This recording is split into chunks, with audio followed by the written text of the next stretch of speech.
আসসালামু আলাইকুম সবাইকে, welcome to my YouTube channel গন্তব্য। তো আজকে সবাইকে জুম্মা মুবারক। আজকে হলো জুম্মা, আজকে শুক্রবার। তো আজকে সকাল সকাল ঘুম থেকে উঠে নাস্তা করে বারান্দাতে এসে দেখি অনেক বেশি ঠান্ডা, বাইরে বাসায় অনেক বেশি ঠান্ডা। তো আম্মু এখানে দুপুরের জন্য রান্না বাড়া শুরু করে দিয়েছি। এখানে আম্মু ভাত রান্না করতেছে, আর আজকে ওই আমাদের এরিয়ার মধ্যে গ্যাসের প্রবলেম দিয়েছে, তো আম্মু এগুলি কুকারে রান্না করবো, শুধু ভাতটাকে বসাই দিয়েছে। এদিকে আম্মু পেঁয়াজ, ধনিয়া পাতা, কাঁচামরিচ কেটে রাখছে, আর বাঁধাকপিটাকেও কেটে রাখছে। তো এদিকে আম্মু গরুর গোশটাকে ধুয়ে এটা এখন কুকারে রান্না করবে। তো এখানে আম্মু গরুর গোশটাকে দিয়ে দিয়েছে। এখানে আম্মু এখন তেজপাতা দিবে, আর এখানে আম্মু গরম মশলা দিয়ে দিবে। আর গরম মশলা দেওয়ার পরে আমি এখানে কাঁচামরিচ পেঁয়াজ দিয়েছে, আর এখন কাঁচামরিচ দিয়ে দিবে।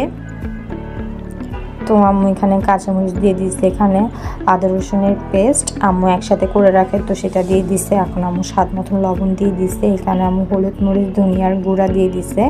এখানে আম্মু 2 চামচ করেই দিছে, আম্মুর হাতে আনতেছে। আর আম্মু হলুদ মরিচ ধনিয়ার গুঁড়া একসাথে মিক্স করে রাখে। আর এখানে আম্মু তেল দিয়ে দিছে। এখন এটাকে ভালোভাবে আম্মু মেখে নেবে, আর এখানে আম্মু মেখে বসাবে, কারণ কুকারে তো কষিয়ে রান্না করা তেমন একটা ঝামেলা করা যায় না। তো আম্মু এখন এটার মধ্যে হালকা একটু পানি দিয়ে এটাকে আবার একটুখানি মেখে তারপরে আম্মু এটাকে কুকারে দিয়ে দিবে রান্না হওয়ার জন্য।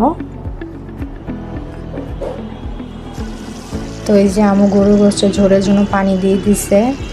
তো এখন এটা হতে থাক। আর এখন আম্মু বাঁধাকপি ভাজি করবে।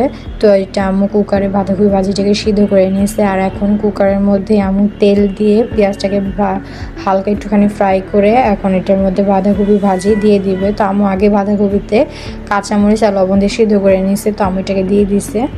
তো ওইদিকে আম্মু চুলায় আর ডালও রান্না করে ফেলছে, আর এখানে ভাত হয়ে গেছে, আর এখানে বাঁধাকপি ভাজিটাও হয়ে গেছে। আর এদিকে আমাদের গরুর গোশতের ফাইনাল লুক মাশাআল্লাহ অনেক সুন্দর হয়েছে। তো আমি আমার দুপুরের খাবারটা নিয়ে নিলাম।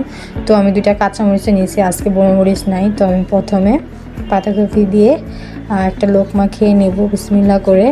আলহামদুলিল্লাহ, আল্লাহকে অসংখ্য শুকরিয়া যে আমাদের তৌফিকে এত সুন্দর খাবার রাখছে। তো আমি বাঁধাকপি ভাজি দিয়ে খাচ্ছি, আর এখন আমি গরুর গোশত দিয়ে খাবো। আর রান্নাটা অনেক বেশি মজা হয়েছে খেতে।